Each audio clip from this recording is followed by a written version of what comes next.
예레미야는 하나님의 말씀을 사람들에게 전하는 예언자로 부름을 받습니다. 예레미야 1장에 보면 하나님께서 예레미야에게 이렇게 말씀하시죠. 내가 너를 누구에게 보내든지 너는 그에게로 가고 내가 너에게 무슨 명을 내리든지 그대로 말하라. 예언자는 하나님이 하라고 하신 대로 하고 하나님이 전하라고 하는 말씀 그대로를 전하는 숙명을 짊어지고 사는 사람입니다.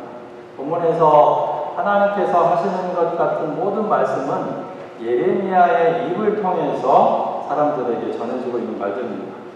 그렇게 전해야 하는 말이 사람들이 듣기 좋은 말이라면 문제가 없죠. 근데 예레미야가 전해야 하는 말은 모두 심판과 재앙의 말들입니다. 이스라엘 사람들은 하나님을 버리고 떠나서 우상을 숭배하는 죄를 저질렀습니다. 그래서 예레미야는 북쪽에서 내려오는 다른 나라의 공격을 통한 심판의 메시지를 전하고 있습니다.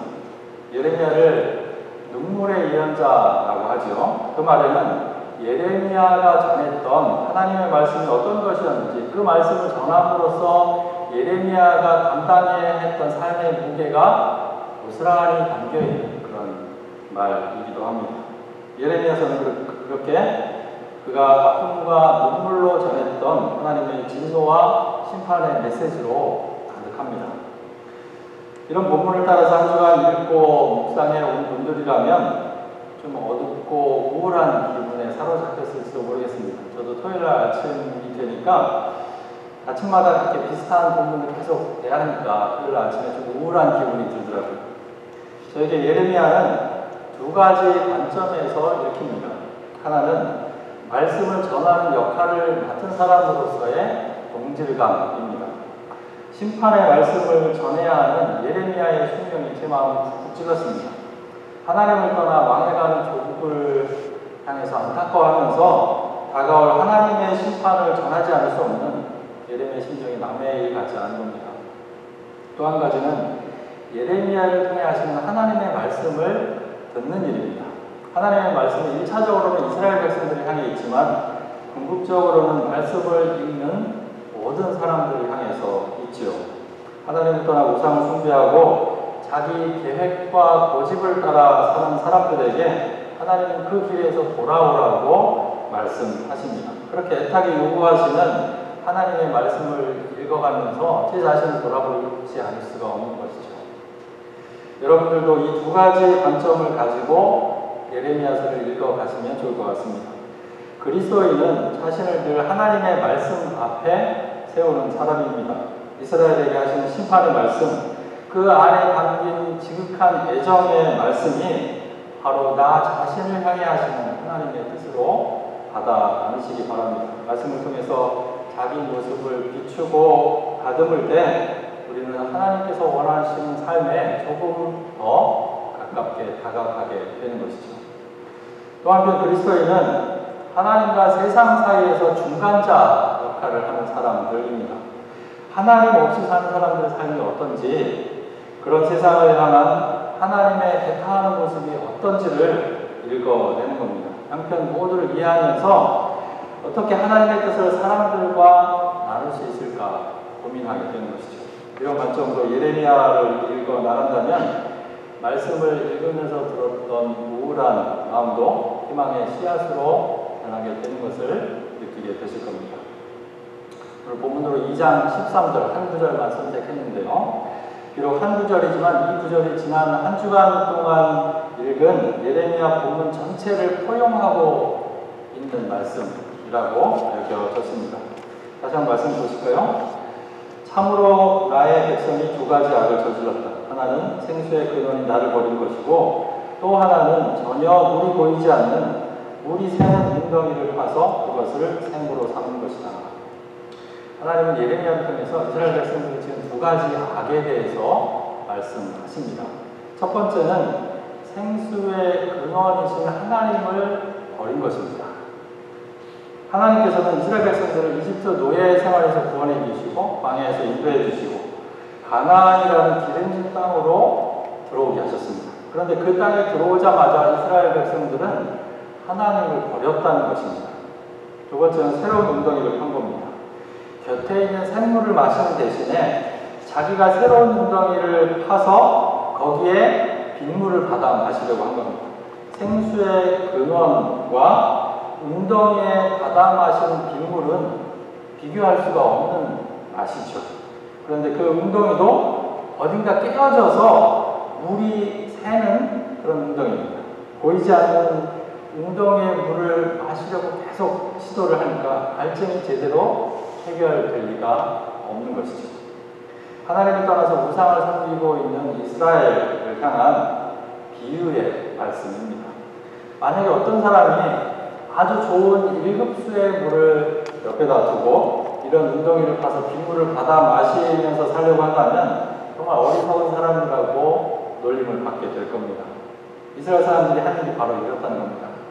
샘물이신 하나님을 떠나서 갈증을 해결할 수 없는 우상을 따라 살아가고 있다는 겁니다. 하나님께서는 이스라엘 백성들에게 이렇게 묻습니다. 너희의 조상이 나에게서 무슨 허물을 발견하였기에 나에게서 멀리 떠나가서 헛된 우상을 쫓아다니며 자신들도 허무하게 되었느냐. 이스라엘 백성들은 왜 이런 어리석은 선택을 한 걸까요? 이들은 이집트에서 광야에서 하나님을 그렇게 경험하고도 어떻게 이렇게 하나님을 배신할 수 있었던 걸까요? 왜 이들은 엉뚱한 곳에서 웅덩이를 파면서 자신들의 인생을 허무하게 만들어 버렸을까요? 이스라엘 백성들이 이렇게 된 이유는 하나님을 떠나면 자신들이 보다 자유로울 것이라고 생각했기 때문입니다. 그러니까 하나님을 자신들의 자유를 제한하는 분으로 생각했던 겁니다. 예레미야 2장 31절에서 하나님께서는 이렇게 말씀하십니다. 내가 이스라엘 백성에게 막막한 광야가 되었느냐, 어둡고 캄캄한 땅이 되었느냐, 어찌하여 나의 백성이 우리가 자유롭게 돌아다니게 되었으니 다시는 주께로 돌아가지 않겠다 하고 말합니다. 하나님을 막막한 광야 같은 분으로, 어둡고 캄캄한 땅과 같은 분이라고 여긴 겁니다. 참 이상하죠? 그렇게 도와주고 보호해 줬으면 고마워하고 잘 따라도 시원찮을 텐데 말입니다. 하나님을 오히려 자신들을 구속하는 분으로 오해한 겁니다. 교회 안 다니는 분들하고 이야기를 해보면 가끔씩 그런 분들이 있어요. 자기가 교회를 나가게 되면 자신이 좋아하는 것을 못하게 될까봐 교회를 안 나간다라는 겁니다. 교회 가면 술, 담배도 끊어야 되는데 그 좋은 걸 못하게 될까봐 안 나간다는 겁니다. 근데 술, 담배 해도 얼마든지 교회에 나올 수 있습니다. 저희 교회에 그런 분들 계시죠? 술, 담배가 아니어도 하나님을 뭔가 제한하는 분으로 생각하는 사람들이 적지 않습니다. 저 하늘 위에서 우리가 뭔가 잘못하나 안 하나 감시하고 계시다가 잘못하면 뭔가 벌을 내리시는 분으로 하나님을 생각하는 겁니다. 신앙을 가지게 되면 지키고 따르고 제한해야 할 또 의무가 많아진다고 생각을 하는 것이죠. 여러 가지 면에서 신앙은 우리의 자유를 제한하는 것으로 보는 겁니다. 그런데 실상은 정반대죠. 하나님 안에서 살 때가 아니라 하나님과 상관없이 살 때 오히려 우리는 자유롭지 못합니다. 그리스도 안에서 하나님께서 베풀어 주신 구원의 은혜를 맛보게 되면 우리는 진정한 자유를 누리면서 살아갈 수 있게 됩니다. 신앙은 우리를 제한하고 부자유하게 만드는 게 아니라 하나님 안에서 참된 자유를 누리면서 살게 합니다. 술이나 담배와 같이 뭔가 제한해야 할 필요가 있다면 그건 역시 신앙의 결과로 자연스럽게 이루어질 일이지 억지로 해야 하는 일은 아닌 것이죠. 하나님께서는 자신을 떠난 이스라엘 백성들에게 말씀하십니다. 참으로 너는 옛적부터 너의 멍에를 부러뜨리고 너를 묶은 줄을 모두 끊어버리면서 나는 신을 섬기지 않겠다 하고 큰 소리를 치더니 오히려 높은 언덕마다 찾아다니며 음행을 하고 또 푸른 나무 밑에서마다 너의 몸을 눕히고 음행을 하면서 신들을 섬겼다. 이 말씀에서 예레미야는 하나님께 등을 돌리고 우상을 따라가는 것을 음행이라고 이야기하고 있습니다. 나는 신을 섬기지 않겠다. 큰 소리를 치고 하나님을 떠나가는데 또 다른 우상들을 섬기고 있다는 겁니다. 하나님을 떠나면 어디에도 얽매이지 않고 자유롭게 살 줄 알았는데 그게 아니라 또 다른 무언가에 얽매이는 삶이 됐다는 것이죠. 내가 선택한다고 생각했는데 알고 보니 내가 선택한 그것에 내가 다시 매이는 그런 형국이 된 겁니다.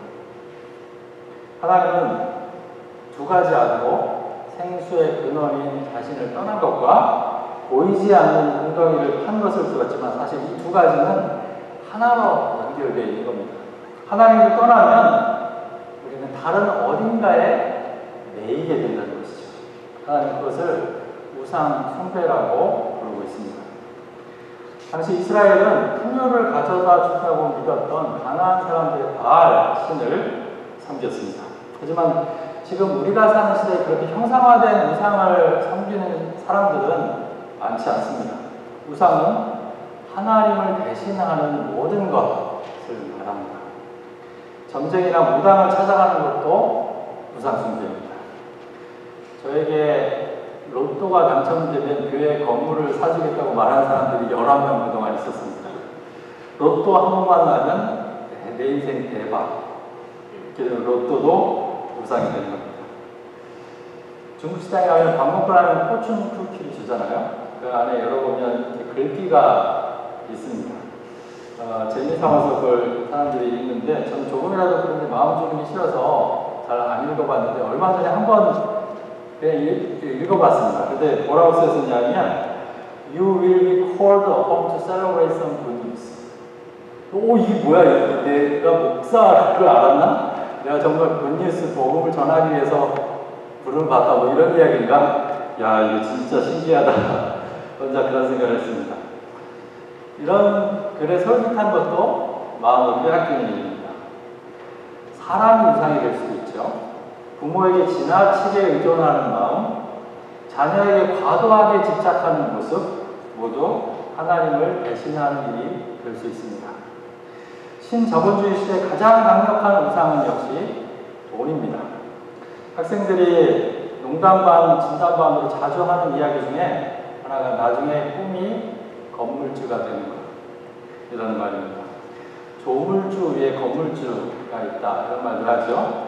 건물세 받으면서 살아가는 건물주들이 부러워 보일 겁니다.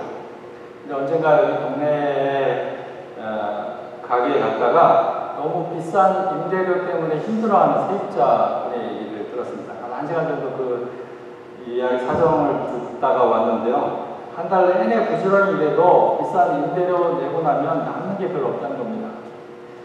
돈이 돈을 버는 자본주의 사회에서 어쩔 수 없는 일이다 싶지만 이게 과연 정당한 구조일까 한번 좀 생각해 봐야 하겠습니다.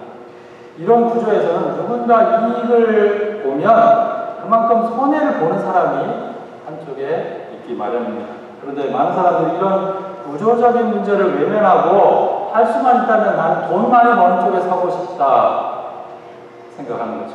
돈이 내 삶의 안전과 행복을 보장해 줄 거라고 믿기 때문입니다. 때로는 하나님도 우상이 될 수 있습니다. 하나님은 이스라엘의 상태를 이렇게 표현하십니다. 그들은 나에게 등을 돌리면서도 얼굴은 돌리지 않고 있다가 환난을 당할 때에는 오셔서 우리를 구하여 주십시오 하고 부르짖는다. 등을 돌렸다는 건 마음이 떠났다는 이야기입니다. 우리가 관계를 맺을 때 서로 얼굴을 마주 대하고 마주 앉아서 관계를 맺어나가잖아요. 그런데 등을 돌렸다는 거예요. 그렇게 등을 돌렸는데 하나님께 이미 마음이 떠났는데 정작 다급할 때는 하나님을 찾는다는 겁니다. 하나님을 자신의 필요를 채우는 수단으로 생각하기 때문에 가능한 일입니다. 간절하게 기도했는데도 들어주지 않는다고 하나님께 의심과 회의를 보내는 사람들이 있습니다. 이런 사람들에게 중요했던 것은, 이런 사람들이 기대했던 것은 하나님께서 주실 것들이지 하나님 자체가 아니었던 겁니다. 하나님은 자기의 필요를 채우는 수단으로 생각하는 것, 진짜 하나님을 대신하는 우상 숭배입니다. 우리는 신앙 안에서조차 하나님의 이름으로 풍요를 누리려고 합니다. 하나님의 이름을 부르고 있지만 마음속에서는 동시에 다른 것들을 욕망하고 있습니다. 하나님은 이렇게 도구화된 존재입니다. 오늘날 교회가 세상으로부터 욕을 먹는 이유도 여기에 있습니다. 하나님을 섬긴다고 하면서 뭔가 다르게 사는 모습을 보여주는 게 아니라 세상 사람들보다 좀 더 가지고, 좀 더 채우고, 좀 더 부유하게 살려고 하니까 사람들이 거기에 설득력이 없는 겁니다. 우상은 내가 붙들고 있는 것의 총체입니다. 우상은 처음에는 내가 붙드는 것 같지만 결국에는 거기에 내가 붙들려서 마음을 빼앗기고 하나님의 설 자리를 잠식해 들어가는 것들입니다. 우리는 스스로에게 정직하게 볼 수 있어야 합니다. 나는 하나님을 섬기고 있는가? 아니면 다른 것들로 마음을 채우려고 하는가? 이 답을 확인할 수 있는 질문이 하나 있습니다. 이 질문을 스스로에게 해보시기 바랍니다. 나는 하나님 한 분만으로 충분한가? 다른 거 없어도 하나님 한 분이면 정말 충분한가? 이 질문에 다른 것들이 생각나지 않는다면 우리는 하나님만을 섬기고 있는 겁니다. 반대로 하나님 한 분만으로 충분하지 못하다고 느낀다면, 뭔가 내 인생에 더 채워져야 할 게 있는 것 같다고 느낀다면 우리는 우상을 섬기고 있는 것이죠. 하나님께서 오늘 비유의 말씀을 통해서 분명하게 말씀해 주고 계십니다. 그게 있어야 내 인생이 풍요롭고 좀 더 행복할 것 같다고 생각하는 것들이 사실은 보이지 않는 물이 새는 웅덩이일 뿐이란 말입니다. 아무리 좋아 보여도 그것들은 우리 삶의 목마름을 해결해 줄 수 없는, 내가 어려울 때 도와줄 수 없는 물이 새는 웅덩이일 것입니다. 생수는 오직 하나님뿐입니다. 하나님 우리 삶의 근원이십니다. 피조물인 우리는 하나님 안에 있을 때 비로소 삶의 제 궤도 안에 놓이게 됩니다. 사람들이 이 사실을 모르거나 오히려 그분을 떠나서 잘 살 수 있을 거라고 착각하면서 살아가고 있는 것이죠. 하지만 하나님은 이 사실을 우리보다 더 잘 알고 계십니다.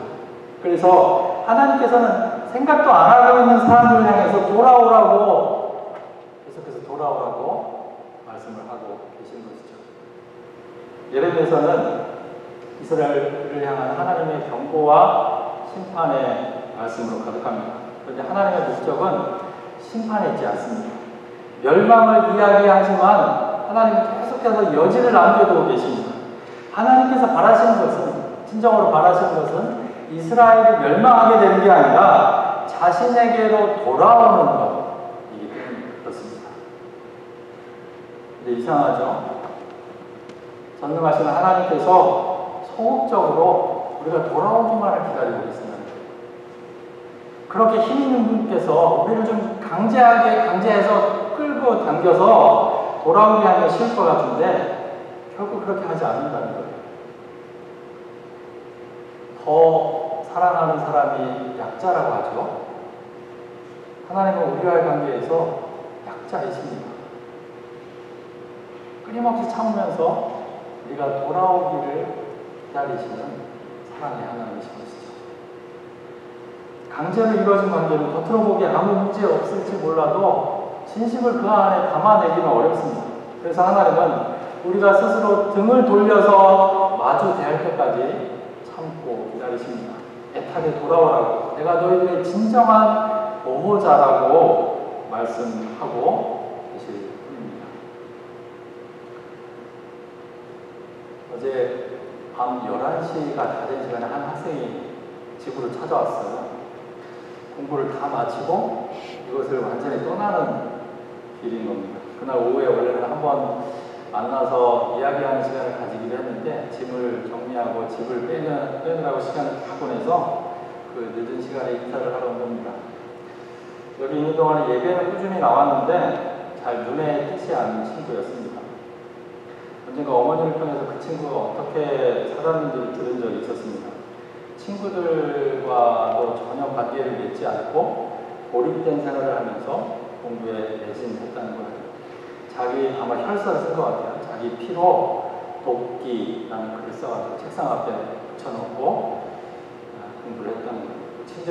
침대에 누우면 볼 수 있게 천장 위에다가 지켜야 할 자기 점수와 욕을 함께 써놨다는 거죠. 밥도 거의 매일 똑같은 메뉴로 하루에 한 끼씩만 먹었다고 합니다. 엄마가 한국에서 왔는데도 엄마와 마주 앉아서 밥 한 끼를 먹은 적이 없다고 합니다. 그 친구는 세상을 약육강식의 세계로 보고 있었습니다.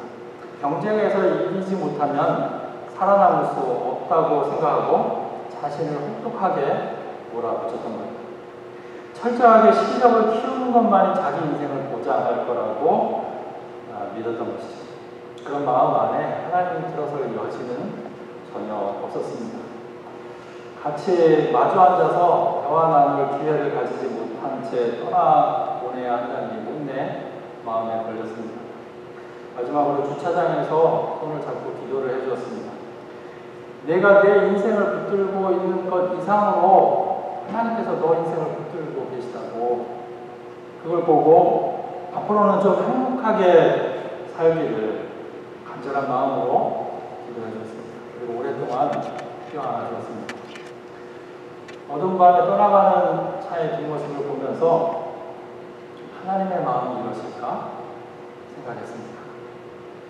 자신을 떠나서 엉뚱한 곳에서 헤매고 있는 사람들을 기다리는 하나님의 심정이 이럴까 생각했던 거죠.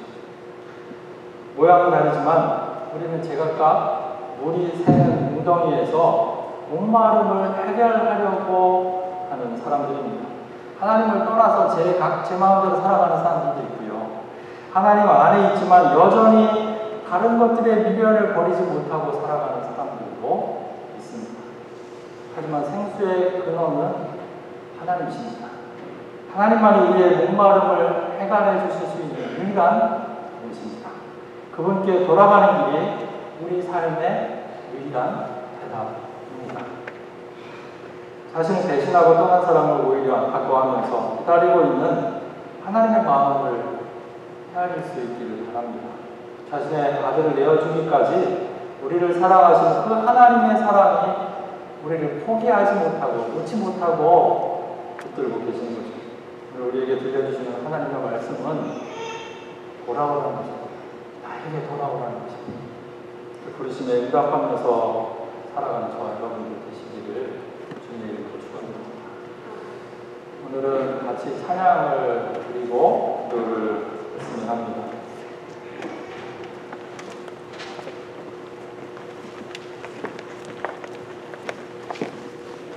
여호와께 돌아가자 하는 찬양인데요. 가사가 있습니다. 내 백성이 나를 떠나 돌아섰지만 내 사랑이 내 백성을 포기 못하니 내 모든 것 내어주고 나 그들을 얻으리라. 네, 이렇게 하나님 말씀하시니까 여호와께 돌아가자. 우린 돌아서도 그는 변치 않네. 여호와께 돌아가자. 우린 넘어져도 그 사랑 영원하네. 이건 우리가 드리는 찬양이죠. 하나님의 애타한 심정을 이 시간에 느껴보시면서 하나님 안에 다른 것들의 마음을 두고 살아가는 때문 것을 회개하고 하나님께 돌아가자. 다시 한번 다짐하는 그런 시간이 됐으면 합니다. 찬양하시죠.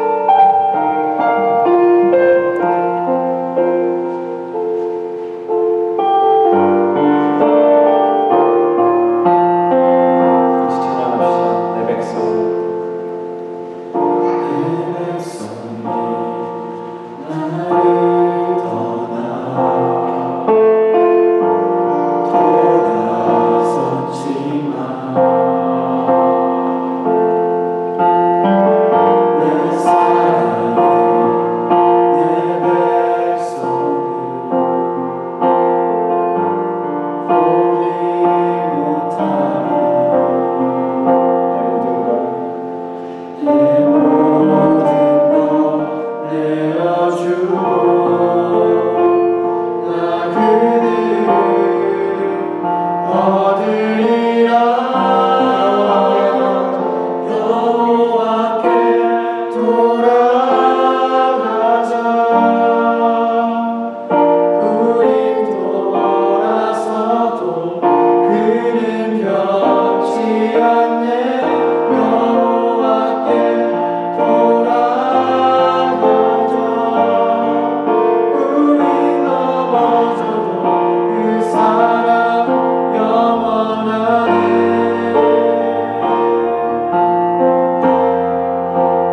여기서 살면서 기대하는 모든 것들은 새는 웅덩이 같은 거예요. 영원한 것들이 없습니다. 그러니까 하나님은 생수의 근원이십니다. 그리고 그 사랑이 변하지 않는, 우리를 향하신 그 사랑이 변하지 않는 그런 사랑인 것이죠. 그래서 우리가 하나님을 돌아가십니다. 하나님의 우리를 향하신 그 애끓는 마음을 우리가 알아들고 하나님 붙들고 살겠습니다. 하나님만 생기면 살겠습니다. 이 시간에 같이 기도하겠습니다.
우상들이 우리 안에 많이 있습니다.